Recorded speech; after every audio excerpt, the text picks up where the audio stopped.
Genèse chapitre 37. Genèse 37, versets 1 à 3. Jacob demeura dans le pays de Canaan, où avait séjourné son père. Voici la postérité de Jacob. Joseph, âgé de 17 ans, faisait paître le troupeau avec ses frères. Cet enfant était auprès des fils de Bila et des fils de Zilpa, femme de son père. Et Joseph rapportait à leur père leurs mauvais propos. Israël aimait Joseph plus que tous ses autres fils, parce qu'il l'avait eu dans sa vieillesse, et il lui fit une tunique de plusieurs couleurs. Genèse 37, versets 4 à 5. Ses frères virent que leur père l'aimait plus que tous, et ils le prirent en haine. Ils ne pouvaient lui parler avec amitié. Joseph eut un songe, et il le raconta à ses frères, qui le haïrent encore davantage. Genèse 37, versets 6 à 8. Il leur dit, « Écoutez donc ce songe que j'ai eu. Nous étions alliés des gerbes au milieu des champs, et voici ma gerbe se leva et se tint debout, et vos gerbes l'entourèrent et se prosternèrent devant elle. » Ses frères lui dirent, « Est-ce que tu régneras sur nous? Est-ce que tu nous gouverneras? » Et ils le haïrent encore davantage à cause de ses songes et à cause de ses paroles. Genèse 37, versets 9 à 11. Il eut encore un autre songe, et il le raconta à ses frères. Il dit, « J'ai eu encore un songe, et voici le soleil, la lune et 11 étoiles se prosternaient devant moi. » Il le raconta à son père et à ses frères. Son père le réprimanda et lui dit, « Que signifie ce songe que tu as eu? Faut-il que nous venions, moi, ta mère et tes frères, nous prosterner en terre devant toi? » Ses frères eurent de l'envie contre lui, mais son père garda le souvenir de ces choses. Genèse 37, versets 12 à 14. Les frères de Joseph étant allés à Sichem pour faire paître le troupeau de leur père. Israël dit à Joseph, « Tes frères ne font-ils pas paître le troupeau à Sichem? Viens, je veux t'envoyer vers eux. » Et il répondit, « Me voici. » Israël lui dit, « Va, je te prie, et vois si tes frères sont en bonne santé et si le troupeau est en bon état, et tu m'en rapporteras des nouvelles. » Il l'envoya ainsi de la vallée d'Hébron, et Joseph alla à Sichem. Genèse 37, versets 15 à 17. Un homme le rencontra comme il errait dans les champs. Il le questionna en disant, « Que cherches-tu » Joseph répondit, « Je cherche mes frères. Dis-moi, je te prie, où ils font paître leur troupeau. » Et l'homme dit, « Ils sont partis d'ici, car je les ai entendus dire, « Allons à Dothan. » Joseph alla après ses frères, et il les trouva à Dothan. Genèse 37, versets 18 à 20. Ils le virent de loin, et avant qu'il fût près d'eux, ils complotèrent de le faire mourir. Ils se dirent l'un à l'autre, « Voici le faiseur de songes qui arrive. Venez maintenant, tuons-le, et jetons-le dans une des citernes. Nous dirons qu'une bête féroce l'a dévoré, et nous verrons ce que deviendront ses songes. » Genèse 37, versets 21 à 24. Ruben entendit cela, et il le délivra de leurs mains. Il dit, « Ne lui ôtons pas la vie. » Ruben leur dit, « Ne répandez point de sang, jetez-le dans cette citerne qui est au désert, et ne mettez pas la main sur lui. » Il avait dessein de le délivrer de leurs mains pour le faire retourner vers son père. Lorsque Joseph fut arrivé auprès de ses frères, ils le dépouillèrent de sa tunique, de la tunique de plusieurs couleurs qu'il avait sur lui. Ils le prirent et le jetèrent dans la citerne. Cette citerne était vide. Il n'y avait point d'eau. Genèse 37, versets 25 à 28. Ils s'assirent ensuite pour manger. Ayant levé les yeux, ils virent une caravane d'Ismaélites venant de Galaad. Leurs chameaux étaient chargés d'aromates, de baume et de myrrhe, qu'ils transportaient en Égypte. Alors Juda dit à ses frères, « Que gagnerons-nous à tuer notre frère et à cacher son sang? Venez, vendons-le aux Ismaélites, et ne mettons pas la main sur lui, car il est notre frère, notre chair. » Et ses frères l'écoutèrent.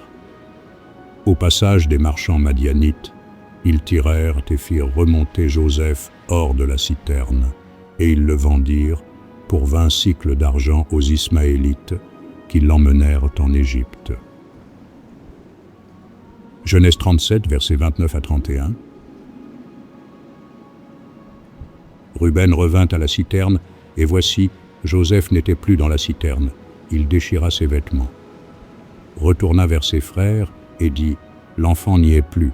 Et moi, où irai-je » Ils prirent alors la tunique de Joseph, et ayant tué un bouc, ils plongèrent la tunique dans le sang. Genèse 37, versets 32 à 34. Ils envoyèrent à leur père la tunique de plusieurs couleurs, en lui faisant dire, « Voici ce que nous avons trouvé. Reconnais si c'est la tunique de ton fils ou non. » Jacob la reconnut et dit, « C'est la tunique de mon fils. Une bête féroce l'a dévorée. Joseph a été mis en pièces. » Et il déchira ses vêtements, il mit un sac sur ses reins, et il porta longtemps le deuil de son fils. Genèse 37, versets 35 à 36. Tous ses fils et toutes ses filles vinrent pour le consoler, mais il ne voulut recevoir aucune consolation. Il disait, « C'est en pleurant que je descendrai vers mon fils au séjour des morts. » Et il pleurait son fils. Les Madianites le vendirent en Égypte à Potiphar, officier de Pharaon, chef des gardes. Genèse chapitre 38. Genèse 38, versets 1 à 3. En ce temps-là, Juda s'éloigna de ses frères et se retira vers un homme d'Adulam nommé Hira. Là, Juda vit la fille d'un Cananéen nommé Shua. Il la prit pour femme et alla vers elle. Elle devint enceinte et enfanta un fils, qu'elle appela Er. Genèse 38, versets 4 à 5. Elle devint encore enceinte et enfanta un fils qu'elle appela Onan. Elle enfanta de nouveau un fils qu'elle appela Shéla. Juda était à Ksib quand elle l'enfanta. Genèse 38, versets 6 à 8. Juda prit pour Er, son premier-né, une femme nommée Tamar. Er, premier-né de Juda, était méchant aux yeux de l'Éternel, et l'Éternel le fit mourir. Alors Juda dit à Onan, « Va vers la femme de ton frère, prends-la comme beau-frère, et suscite une postérité à ton frère. » Genèse 38, versets 9 à 11. Onan, sachant que cette postérité ne serait pas à lui, se souillait à terre lorsqu'il allait vers la femme de son frère, afin de ne pas donner de postérité à son frère. Ce qu'il faisait déplut à l'Éternel qui le fit aussi mourir. Alors Juda dit à Tamar, sa belle-fille, « Demeure veuve dans la maison de ton père, jusqu'à ce que Shéla, mon fils, soit grand. » Il parlait ainsi dans la crainte que Shéla ne mourût comme ses frères. Tamar s'en alla et elle habita dans la maison de son père. Genèse 38, versets 12 à 14. Les jours s'écoulèrent, et la fille de Shua, femme de Juda, mourut. Lorsque Juda fut consolé, il monta à Timna, vers ceux qui tondaient ses brebis, lui et son ami Hira, l'Adulamite. On en informa Tamar, et on lui dit, « Voici ton beau-père qui monte à Timna, pour tondre ses brebis. » Alors elle ôta ses habits de veuve, elle se couvrit d'un voile et s'enveloppa, et elle s'assit à l'entrée d'Énaïm sur le chemin de Timna, car elle voyait que Shéla était devenu grand, et qu'elle ne lui était point donnée pour femme. Genèse 38, versets 15 à 17. Juda la vit et la prit pour une prostituée, parce qu'elle avait couvert son visage. Il l'aborda sur le chemin et dit, « Laisse-moi aller vers toi, car il ne connut pas que c'était sa belle-fille. Elle dit, « Que me donneras-tu pour venir vers moi ?» Il répondit, « Je t'enverrai un chevreau de mon troupeau. » Elle dit, « Me donneras-tu un gage jusqu'à ce que tu l'envoies ?» Genèse 38, versets 18 à 19.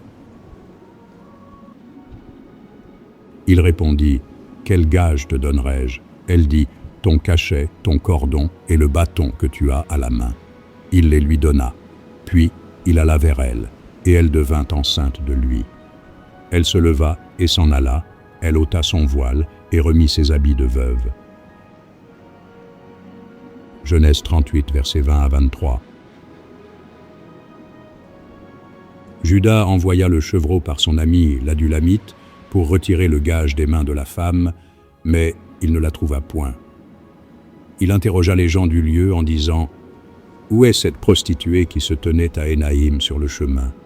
Ils répondirent « Il n'y a point eu ici de prostituée. » Il retourna auprès de Juda et dit « Je ne l'ai pas trouvée. » Et même les gens du lieu ont dit « Il n'y a point eu ici de prostituée. » Juda dit « Qu'elle garde ce qu'elle a. Ne nous exposons pas au mépris. Voici, j'ai envoyé ce chevreau et tu ne l'as pas trouvé. » Genèse 38, versets 24 à 26. Environ 3 mois après, on vint dire à Juda, « Tamar, ta belle-fille, s'est prostituée, et même la voilà enceinte à la suite de sa prostitution. » Et Juda dit, « Faites-la sortir, et qu'elle soit brûlée. » Comme on la menait dehors, elle fit dire à son beau-père, « C'est de l'homme à qui ces choses appartiennent que je suis enceinte. Reconnais, je te prie, à qui sont ce cachet, ces cordons et ce bâton. » Juda les reconnut et dit, « Elle est moins coupable que moi, puisque je ne l'ai pas donnée à Shéla, mon fils. » Et il ne la connut plus.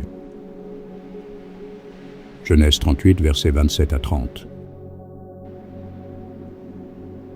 Quand elle fut au moment d'accoucher, voici, il y avait 2 jumeaux dans son ventre. Et pendant l'accouchement, il y en eut un qui présenta la main. La sage-femme la prit et y attacha un fil cramoisi en disant « Celui-ci sort le premier ». Mais il retira la main et son frère sortit. Alors la sage-femme dit « Quelle brèche tu as faite ?» Et elle lui donna le nom de Péret. Ensuite sortit son frère, qui avait à la main le fil cramoisi, et on lui donna le nom de Zérak.